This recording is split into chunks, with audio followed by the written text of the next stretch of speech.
So, in this video lecture, we will look at some of the shortcomings of the capacitor model proposed by Helmholtz equation, right? And we will also look at the importance of looking at incorporating other aspects, right? So that the results that we get is pretty accurate, right? So in this video lecture, we will also look at Gouy-Chapman electrical double layer model, which is improved version of the electrical double layer model. Okay, so we will look at the shortcomings first, and then we will see the Gouy-Chapman model, right, in this video lecture. Okay, let's begin. Yeah, so as we have just now described, you know that the limitations of capacitor plate model, which was proposed by Helmholtz in 1879, right, are listed here. Okay, so the first and foremost shortcoming that if you want to present is the parallel plate assumption, right? So if you look at, there are two parallel plate, right? We considered both plate carries with it equal and opposite charge, right? With it, okay.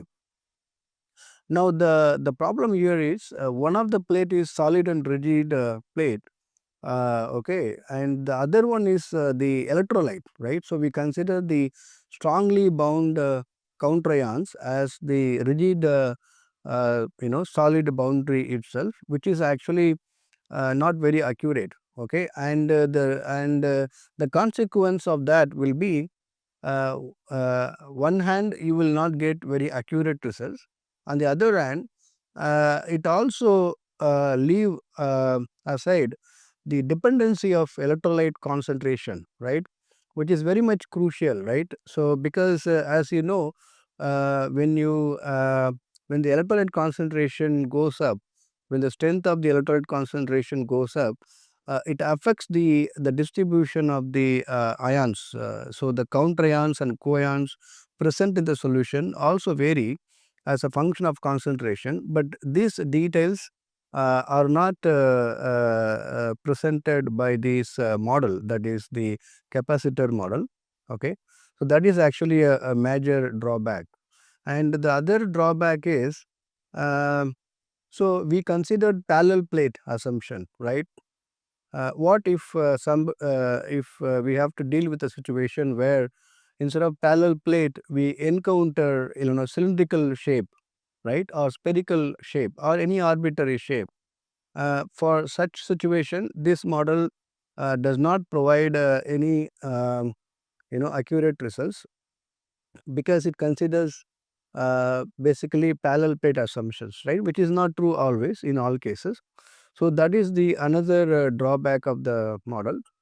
The last but not least is that it actually ignored the the thermal motion of the ions.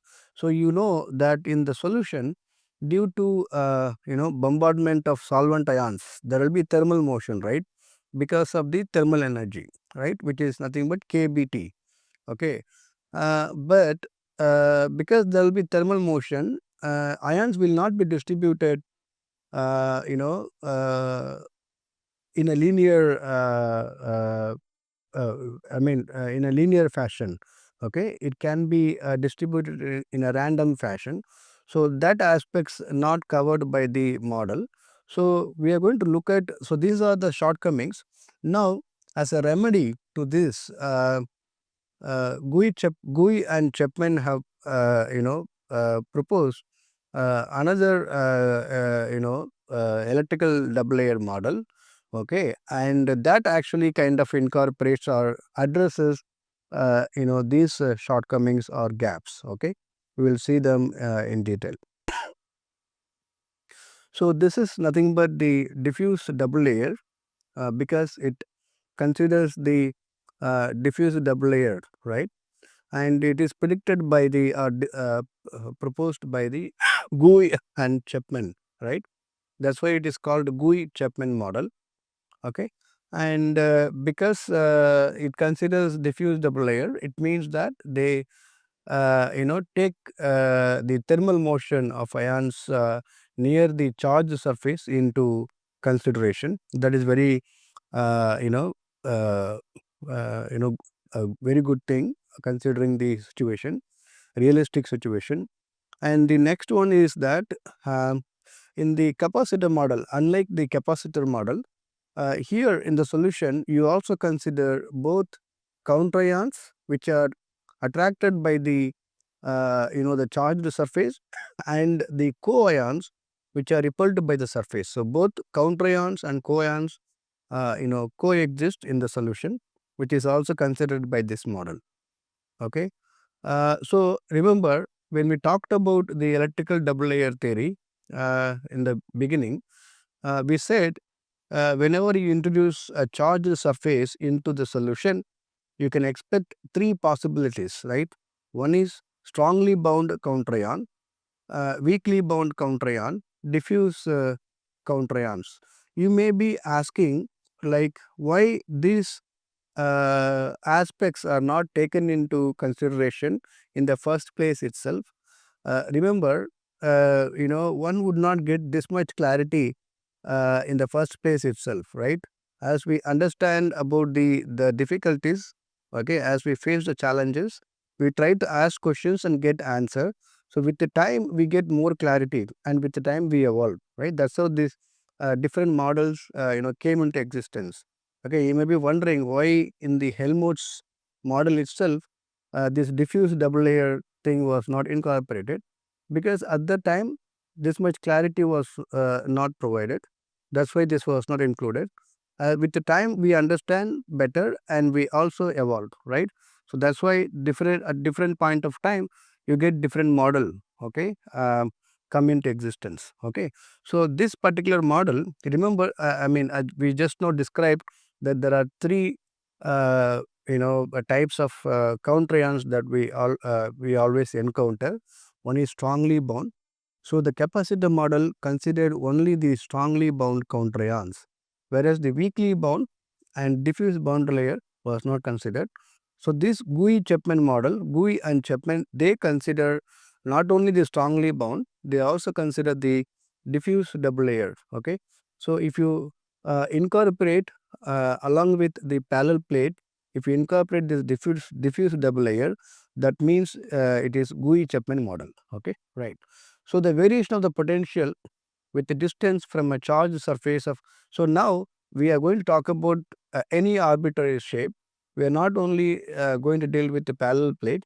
For any arbitrary shape, we know from a classical electrostatic problem, there is something called Poisson equation, which describes the variation of potential with the distance, right? So this is going to be our starting point. Okay, and so psi here is the potential, right? And you can see that the variation of potential is described in all three coordinates. The rho star is nothing but charge density per unit volume. When you take into consideration in the region of space of your interest, if you include the total volume, then you will get the potential for, the total charge, right, for a given problem. Okay, and you can also see in denominator we actually considered not just a vacuum, which is E naught, we considered E naught into ER. So when I say E naught into ER, this is simply nothing but EM. Okay, um, so we take the advantage of the relative permittivity, which doesn't have any dimension unit. Okay, whereas the E naught is vacuum permittivity. So for different materials, we have already listed what is ER. So if you simply multiply ER with the E naught, what you will be getting is the EM, which is the permittivity of the any given material, right? Or medium, sorry, medium in this case, right? So since we are dealing with electrolyte, we have to include the medium, right? That's why we have taken E naught ER instead of just E naught. Okay. Yeah. So here we will try to obtain the potential variation across the surface, right, across the interface, right. So, as a function of distance as well as a function of electrolyte concentration. Okay. Our starting point is going to be the Poisson equation.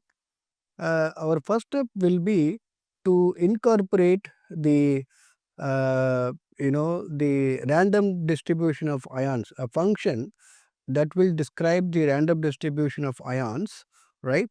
And then we have to get the equation of psi, right, equation for psi as a function of distance as well as the electrolyte concentration, right. So, that is exactly what we are going to look at. Okay, right. So, our first step will be the Poisson distribution equation, right. So, we have written that here. So, when we say that we are talking about the diffuse nature of ions, right. So, thermal diffusion, and the distribution of ion will be random. Okay. Let us say we have a surface, right. Okay. So, what is the probability that any ions will exist? It could be counter ion or co-ion will exist. Okay. Here that needs to be specified using a function, right. So, we are going to borrow this random the distribution of ion, which is a random which is a function in a random fashion. So, then we are going to incorporate. So, we are going to look at what is known as the Boltzmann distribution function. Okay. We are going to borrow this from the Boltzmann distribution function. Okay. And then we are going to use this in our equation here, plug it here, and then get the relevant the equation as a function of x and the electrolyte concentration. So, what this Boltzmann distribution function says is that the number of ions which can be defined as at Ni infinity okay. So, Ni infinity exponential minus Z I E psi, right, which is into kBt, right. So, this is our equation. Okay. What it says is that this Ni infinity is the concentration, the bulk concentration, right. This is bulk concentration. Okay. And whereas this one, so here this Zi is nothing but valence, and E is the electron, which the electron constant in terms of Coulomb, and then psi is the potential. So, Zi and E is nothing but Coulomb, okay, right, and psi is potential. Potential we can express as volt, right. So, Coulomb is equal to joule per volt, that we know. So, volt meaning joule per Coulomb, right, and this will be joule per, this is also joule, right. Okay. So, you will finally have dimensionless, right. This part will be dimensionless, and so we are talking about the number of ion distribution. So, what it describe is that when far away from the surface, which is bulk concentration we are talking about, far away from the surface, psi will be 0 because it will not have any influence. So, which means that when you move far away from the surface, psi will be no longer valid, psi will be 0. In such case, this exponential term will be 1, and you will be nothing, you will have Ni as Ni infinity itself. Okay. But as you come as you move towards the surface, right, when you approach when you move close to the surface, psi will be not 0, psi will be varying, right, as a function of distance. So, then you will have you will have this function will be like exponential decay. For example, if I have to specify this as a function of distance, right, distance as Ni, this will be varying something like this. Okay. So, this one is Ni infinity, right, this is exponential decay, and this part will be the potential correspond to this part will be psi naught, which is the psi surface potential of the surface itself, right. So, this is how the function will reflect, okay, when you incorporate the Boltzmann distribution function, right. So, what is rho star here? So, rho star is going to be N I, Z I and E, right. So, this is our the definition, right, description for rho star. Now, you have to substitute this rho star here back into this equation. When you substitute, you will have del square psi is nothing but minus, so rho star by E naught E r, which is nothing but N I Z I E divided by E naught E r, right. So, what is Ni, which we described as Ni is nothing but Ni infinity exponential, okay, minus Zi E psi divided by kBt. So, this is what we described already, okay, multiplied by you will have Zi E, okay, divided by E naught and E r. So, this is what we have. So, we can actually use this equation as it is. So, del square psi, so you can express this. So, we can actually use the power series, right. So, let us say we have what is known as the d by Huckel approximation, okay, d by Huckel approximation, okay. What it says is that at a very low potential, especially when Zi E psi term is very less than kBt, then you can use this power series. So, you can expand like exponential minus x can be expanded as 1 minus x plus x square and so on, right. So, this is what we are going to use in this case as well. So, in such case, if I have to expand this, so del square psi will be minus, okay, this will be summation I Ni infinity, this will be 1 minus Zi E psi divided by kBt, and then you have outside Zi E, right, divided by you have E naught E r, okay. So, this if I expand, I will have Ni infinity Zi E minus summation I, okay, Ni infinity Zi Zi square E square psi by kBt divided by E naught E r, okay. So, this is what exactly we will have.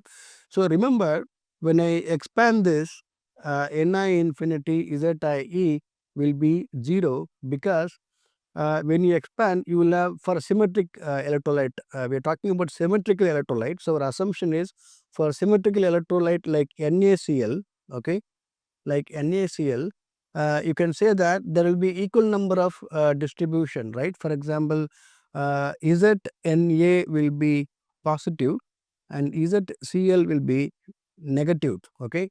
In such case, you will have equal magnitude, but opposite in sign, right. So, all will get cancelled with each other. This will be almost, this will be like equal, I mean this will be equal to 0, okay, which also satisfies the electroneutrality condition, right. So, this term will no longer exist. Now, we will only have this term, which means that we will have del square psi is nothing but, okay, you will have minus minus plus, then you will have Ni infinity, okay, and Ni infinity Zi square E square, okay, psi, okay, divided by kBt E naught E r. So, this is what we will have, okay. Now, you can call this all this constant term as k square, which is nothing but d by Huckel parameter, okay. This is nothing but d by Huckel parameter. So, if you just incorporate this as del square as k square psi, okay. Now, you have to just expand this equation So if you solve this equation, okay, you will be getting psi as a e power kx plus b e power minus kx. Okay. So if you use this boundary condition, that is x tends to 0, psi tends to psi naught, and x tends to infinity, psi tends to 0. Okay. And so if you expand this del square psi equal to k square psi, uh, right, if you try to solve for psi, you will get this auxiliary equation, right. And if you substitute this two boundary condition, that is x tends to 0, psi tends to infinity, which means that in first instance you will get a plus b equal to psi naught. In second, when you apply second boundary condition, you will get a equal to 0, right. Ultimately you will have b as b will be psi naught, right. So if you use these two boundary condition, okay, you will get psi as psi naught e power minus kx. Okay, this is our equation. If you refer to this equation, you will see that psi is expressed, okay, psi is expressed as a function of x, and the remember k is the Debye-Hückel parameter, which is actually a function of concentration Ni infinity. Okay. So if the concentration of salt or electrolyte goes up, this will change. So this equation is dependent on distance as well as the concentration, electrolyte concentration. Okay. And that's how the Gouy-Chapman model has been proposed, by assuming that by following certain assumptions like Debye-Hückel approximation is valid, symmetrical electrolyte. By making these two assumptions, you can express this model, Gouy-Chapman model, okay, as a function of x, that is distance, as well as the electrolyte concentration. Okay, this is represented, electrolyte concentration is explicitly mentioned in the equation, that is Debye-Hückel parameter itself, right. Yeah, so there is some correction over here. So here we have obtained the equation as a function of distance and electrolyte concentration. For this problem, we have chosen one dimensional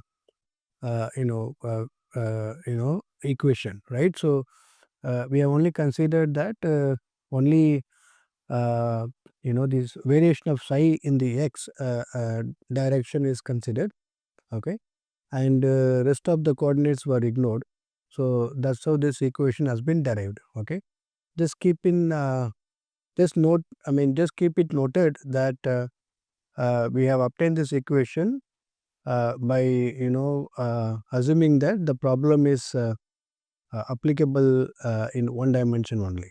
Okay. Yeah, so similarly for spherical geometry as well as cylindrical geometry, one can obtain the function, right, equation of psi as a function of the radial distance, right, as well as the electrolyte concentration, okay, as given here, right. So so one can use the Boltzmann distribution equation, and then try to solve for various geometry using the approach shown here.